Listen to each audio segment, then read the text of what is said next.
Good afternoon student.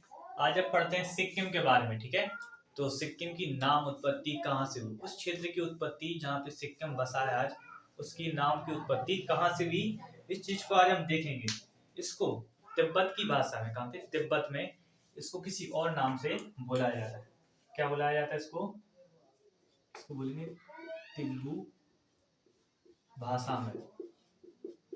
इसको बुलाया जाता था पहले सुनवीन। सुनवीन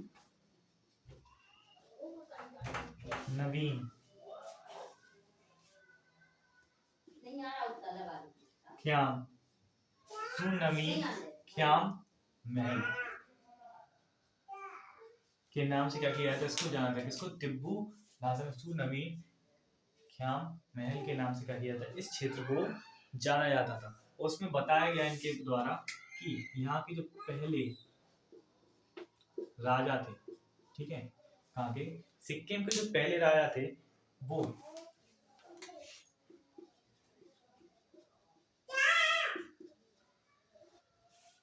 फुन्तसुको नामग्याल,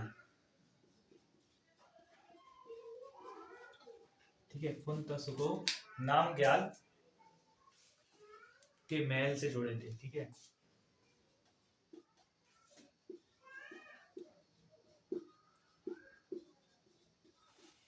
ठीक है। तो स्टूडेंट, वीडियो को लाइक शेयर, चैनल को सब्सक्राइब करना ना भूलिए। पूरी एंड तक वीडियो देख के जाइए, अच्छी लगेगी। बस ये है कि कुछ पॉइंट बीच में कुछ बड़े हो जाते, कुछ छोटे हो गए। आप बताना इसके बारे में, अब लिखना तो पूरा पड़ेगा ना, इसमें इस चीज में दिक्कत थोड़ी सी होती है।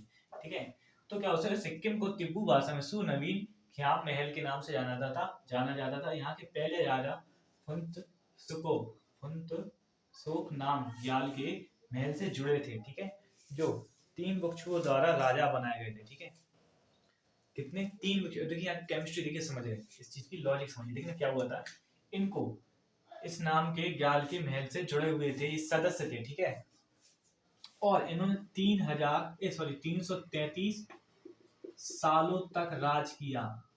क्यों किया? क्योंकि तीन बौद्ध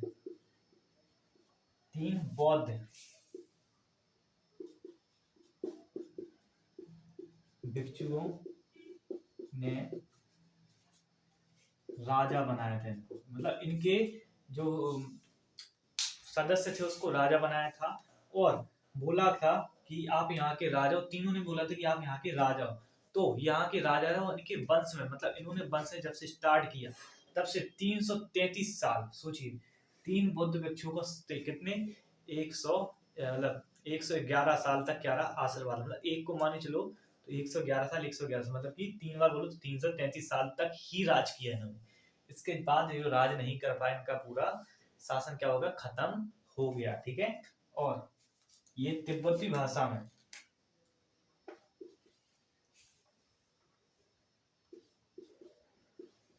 इसका अर्थ क्या है, ये तिब्बू भाषा में था, ये तिब्बती भाषा में। अलग अलग दोनों लैंग्वेज है, एक ही जगह के बाद दोनों अलग अलग डिफरेंस है। इसको चावल की घाटी के नाम से भी जाना जाता था। चावल की घाटी के नाम से इसको जाना जाता था। इसको, सिक्किम को चावल की घाटी के नाम से सबसे ज्यादा लोकप्रिय था। ठीक है, अब चलते हैं इसके इतिहास के बारे में। इसका पुराना इतिहास तो खैर इतना ज्यादा नहीं है, बस इतना आपको बता दिया। एक स्वतंत्र राज्य के रूप में था, और उसके बारे में कुछ ज्यादा हम इसलिए नहीं बता सकते क्योंकि इसका कुछ ज्यादा उल्लेख हमें मिला नहीं कहीं पे, देखा हमने बुक्स में। ठीक है, अगर आप लोग कहीं मिल जाए तो उसका हमें स्क्रीनशॉट या उसका लिंक हमें दे दीजिएगा, तो उसमें ज्यादा देर से देख लेंगे। ठीक है, अब चलते हैं इसके इतिहास के बारे में, जो कि हमारे भारत देश से जुड़ा है।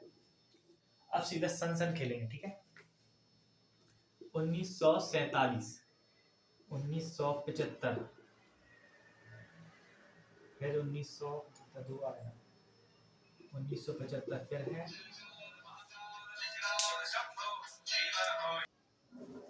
ठीक है, 1947। अब चलते हैं पहले 1947 में क्या हुआ था यहाँ पे। जैसे कि 1947 में जैसे कि अपना देश आजाद हुआ, तो यहाँ से पूछा गया सिक्किम से कि आप हम में विलय होना चाहोगे, भारत सरकार ने पूछा। तो सिक्किम ने इस पे कुछ जवाब या रिप्लाई नहीं दिया। जब उन्होंने तिब्बत का हाल देखा कि तिब्बत को चीन ने क्या किया, तहस नहस करके उसको क्या कर लिया, अपना अधिकार कर लिया, जिसके बाद सिक्किम को इस हुई फिक्र की मतलब हमें भी कुछ करना चाहिए। तो क्या हुआ, वहां पे एक जनमत संग्रह हुआ, ठीक है, बाद में हुआ। पहले उसमें लोगों से पूछा गया, लोगों के मतों को रखा गया कि आप लोग किस में शामिल होना चाहोगे। तो इन्होंने लोगों ने बोला कि हम भारत में क्या होना चाहते हैं, शामिल होना चाहते हैं। बट उस समय क्या हुआ, विलय को क्या कर दिया गया, अस्वीकार, विलय को अस्वीकार कर दिया गया, ठीक है। इन्होंने बोला कि हम क्या करते हैं, अपने इस विलय को क्या करते हैं, अस्वीकार कर दिया, क्योंकि हम नहीं चाहते, वहां का राजा नहीं चाहता था कि हमारी सत्ता समाप्त हो और इस टाइप से किसी देश में जाके विलय हो, ठीक है। फिर भारत सरकार ने बोला कि ऐसे तो क्या होगा जी, सिक्किम ही हमारे राज्य से निकल जाएगा, जैसे कि अरुणाचल का कुछ क्षेत्र और जम्मू कश्मीर भी क्या हो चुका था, निकल चुका था। जिसके बाद सरकार ने क्या किया, मतलब कि 25 साल तक इसके ऊपर वार्तालाप हुई, उनसे सब हुआ, बट उन्होंने इस चीज को राजी नहीं। फिर भी इसको भारत को मैं सिक्किम को अपना राज्य के रूप में या अपने क्षेत्र के रूप में इसको स्वीकार किया था मैप में, ठीक है। उसके बाद इंडियन आर्मी को यहाँ पर भेजा है, किसको भेजा जाएगा, 1975 में इंडियन आर्मी, और बोला गया कि वहां पे जाके आप कब्जा कीजिए क्षेत्र पर, ऐसा ना हो कि चीन आकर वहां पे क्या कर ले, कब्जा कर ले, जिससे कि हमें आने वाले टाइम में पाकिस्तान और चीन से क्या हो, बहुत ज्यादा विरोध की संभावनाएं हो, ठीक है। तो इसके लिए क्या किया, इसके लिए भारत सरकार ने इंडियन आर्मी को भेजा, जिन्होंने 2 दिन में क्या कर लिया गया, पूरे उस क्षेत्र पर कब्जा कर लिया। मतलब कि जो चीन से वो भारत की सीमा लगती है कि सिक्किम राज्य से, उसको क्या कर लिया, कब्जा कर लिया, जिससे कि भारत पर आने वाले टाइम में एक हमला ना हो, ठीक है। 1962 में लड़ाई हुई, ठीक है, 63 में, 64 में, 65 में, इस टाइप से लड़ाई हुई। तो उस चीज को देखते हुए इंडियन आर्मी ने इस चीज को बोला कि आप जाकर वहां पे कब्जा के लिए, ऐसा ना हो इस राज्य के थ्रू हमारे देश में कोई दूसरे देश की आर्मी एंटर हो या हमारे देश में कुछ बवाल हो, ठीक है। इंडियन आर्मी ने क्या कर लिया, कब्जा कर लिया, और वहां पे क्या किया, मत कराया गया, ठीक है। 2 दिन के बाद क्या कराएगा, मत 19.5% लोगों ने बोला कि हम किस में, भारत में शामिल होना चाहते हैं, ठीक है। तो ठीक है, भारत ने भी बोला कि चलो अच्छी बात है, कोई फेक नहीं है, इस चीज को बताया गया रियलिटी में कि 95.5% लोग वहां पे चाहते थे कि हम कहा इंडिया में क्या इस चीज को जाए, इंडिया में जाए। फिर इंडिया में क्या कर लिया गया, इनको शामिल कर लिया गया। फिर 2002 में क्या किया गया, चीन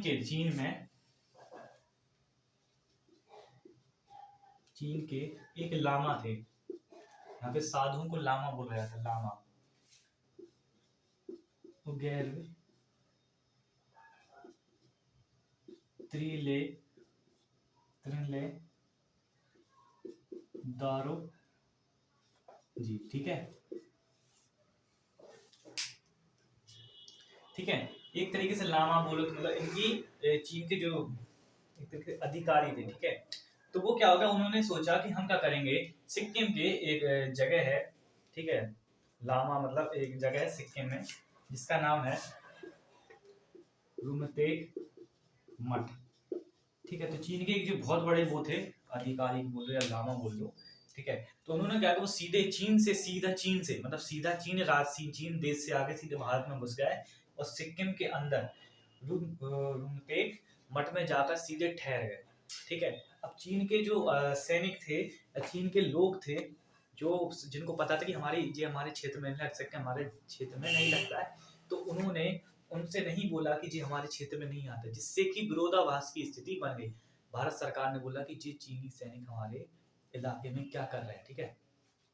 तो इस विरोधाभास स्थिति को रोकने के लिए जो रोहतक मठ में जो लामा ठहरे हुए थे, तो उनको अवगत कराया गया इस स्थिति से कि सिक्किम आपका देश का हिस्सा नहीं है। फिर भी इनको ठहरने के लिए ऐसा नहीं कि भगा दिया कि भैया जाओ यहाँ से, ऐसा नहीं, बाहर के लोग अच्छे हैं, ठीक है, भगाते नहीं है, उन्होंने ठीक है आप जब तक वो रहिए।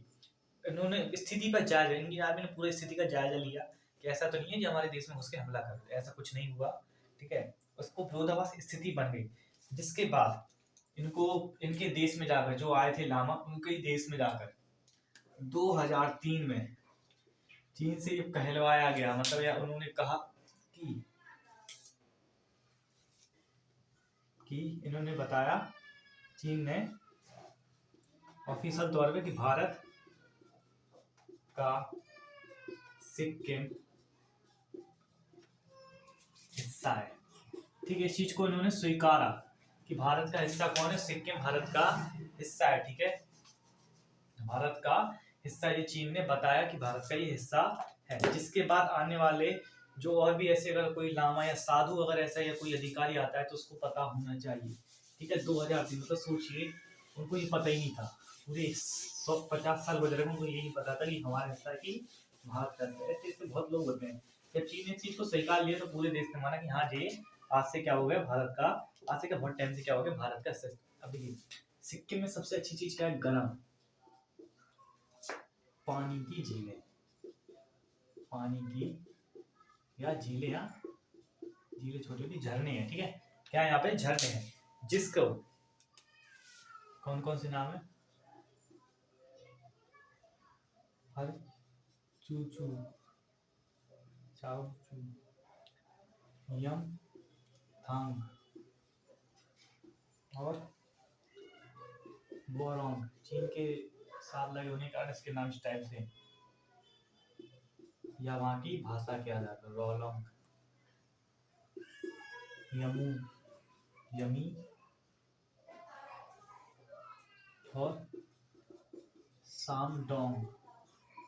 यहाँ पे सबसे ज्यादा ठंड पड़ती है और 50 डिग्री टेम्परेचर होता है यहाँ पे सभी इन गर्म झरनों, क्योंकि वहाँ पे ठंड इतनी है।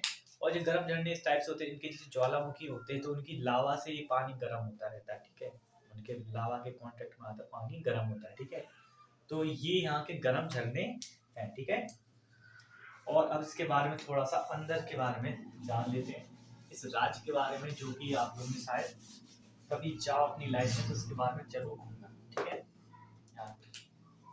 गठन, कैपिटल, क्षेत्रफल,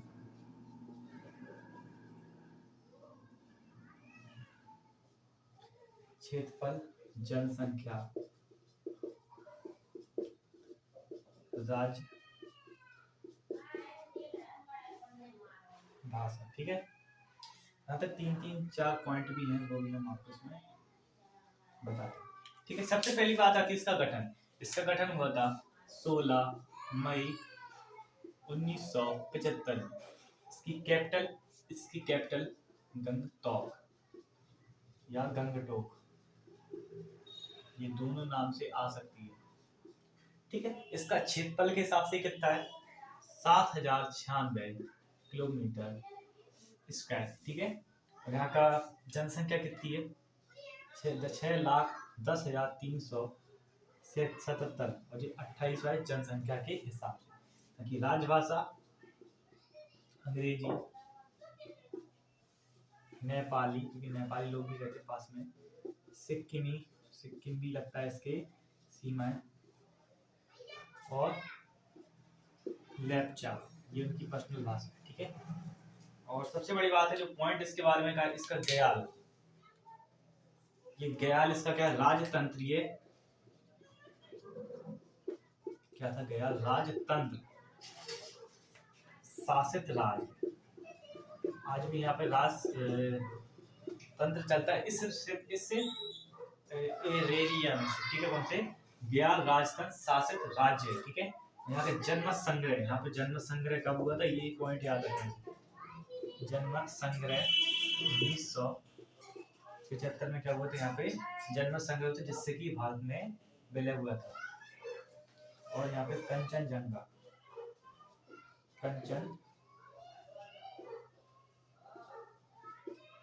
कंचनजंगा। ठीक है, ये भारत की नहीं पूरी दुनिया की तीसरी सबसे ऊंची पहाड़ी है, किसकी, वर्ल्ड की थर्ड। ठीक है,